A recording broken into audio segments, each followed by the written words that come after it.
All right. everybody, and welcome back to Break Time Conversations, a YouTube channel where I have conversations with people in the education space. I meet so many interesting and inspiring people every day, and I'm here with one right now. And so I have decided to document all my conversations with them here so that you also can hear their stories and be inspired by what they do. I'm here today with Noel Benno. He is the founder of Storytime, a global network of volunteers and storytellers weaving magic for every child through reading spaces and stories. Their story began when they were college students. And this is where I will stop and hand it over to you, Noel, to share this beautiful story with us and how you got started with this. Thank you so much. Thank you so much, Anifa. It's always so inspiring to talk to people who are doing wonderful things in the education space, and it takes me down the memory lane. When I was back in college, 2013 is when we the idea was born. We did not really call it story time back then. We were just a bunch of uh, engineering students. It's three of us actually. It's me, and Cindy and Arundhati. I still remember those days. It's Yeah, we just had the idea of collecting used storybooks and giving it to schools that needed them. We did not know anything about education. We did not really know much about pedagogy, curriculum, reading levels, nothing. All we had was, okay, we have some used storybooks that we have grown out of, back staying at, lying at home. We'll pick them up, put it into a school, and be happy about it. And that was it. This was 2013, and that's where we began. And soon friends knew about this, and they said, Noel, we have more storybooks to give you. And I said, okay, we'll have to find other schools to give it to. And the cycle continued. We get storybooks from friends, family, cousins of friends, friends of cousins, for every permutation combination of that. And then books started coming in. We started finding schools, books to schools. That was it for a good 2 years. And from then on, we sort of grew into finding more avenues to help, or like to support, not help, let's not put it that way. So to support these schools with their mission. And now, like, in 8 years now, it's the ninth year, I guess. uh, we we we we we we design reading spaces for schools and communities. So that's where we are. And this is it's been a fun journey.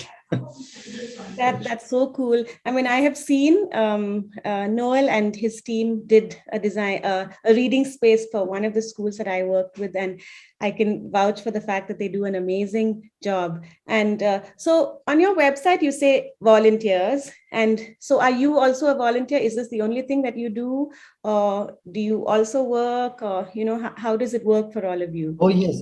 It's so what I love about the whole Storytime network is all of us are volunteers, including me.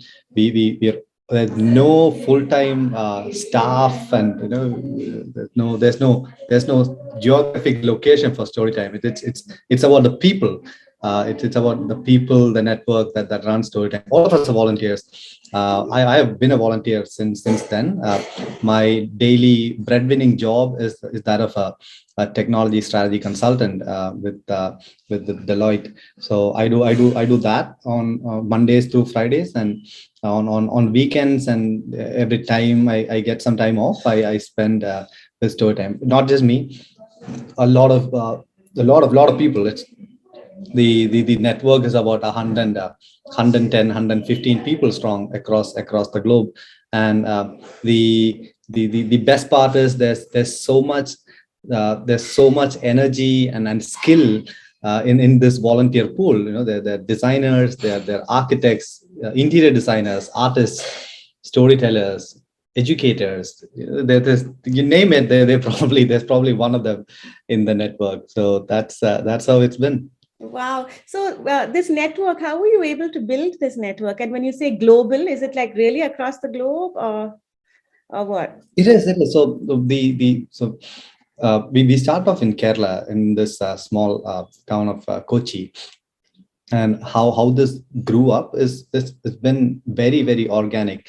There have been two paths of this organic growth. One is people overseas knowing about the program and wanting to support the network, and that's how they become part of the network. So these are smaller support groups in other countries, and a major support group is in the Emirates, Dubai, Sharjah. So a lot of there's a huge Indian diaspora in the Emirates. So they come together, and whenever they travel to India, they carry boxes of used storybooks. So that's how it's been. Every twice a year, thrice a year, we will have some group coming over to India with these books. So just like that, we have these support groups in Singapore, Australia. I can think of networks in Germany. There's networks in the US. So one path is the support network, and the second path is networks that we support. The groups and local, or let's say, community organizations in other countries, whom we support with the reading space design, reading level support, for figuring out how to run these reading spaces. And that's primarily in the continent of Africa. We have some work in Nigeria, there's some work in Sudan, there's some work in Uganda. So that's how it's global. That's amazing. So, what is the craziest place that you've created a reading space, like other than Kerala, Bangalore? The craziest place is this hill, this hilltop in Orissa. It's a small village called Koinpur. Koinpur in Orissa. It's like slightly away from the city, and the town of Berhampur. It's further away inside. In Koinpur, it's mostly a tribal village.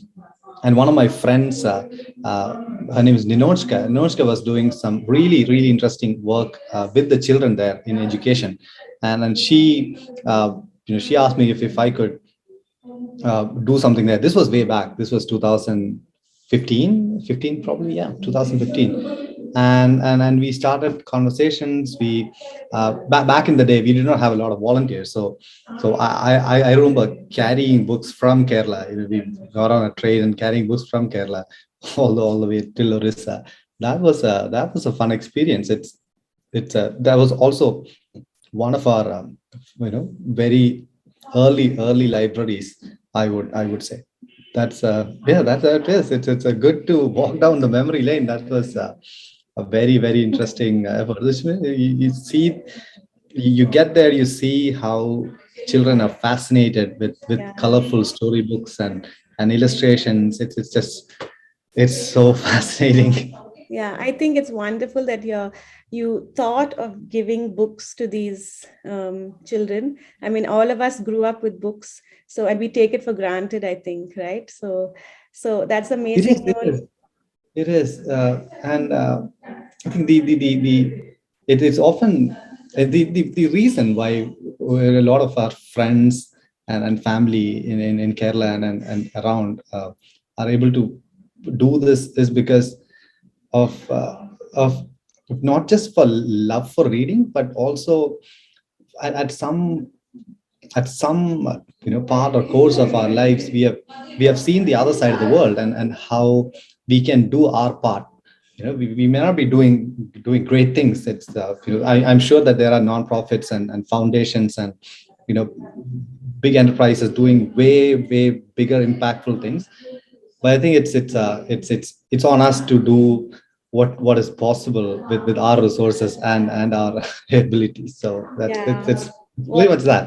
what we can. That's a wonderful Yeah, thought, yeah, that we can end with, that we can all just do what we can wherever we are yeah.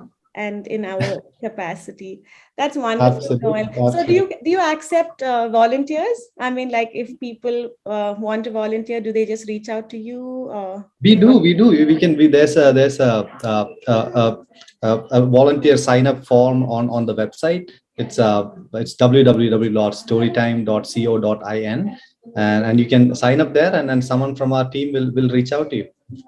Awesome. I'll put that your website on the description box below this video. Perfect. Perfect. Thank you so much. Noel, thanks so much. Thank you for taking time off to have this chat with me.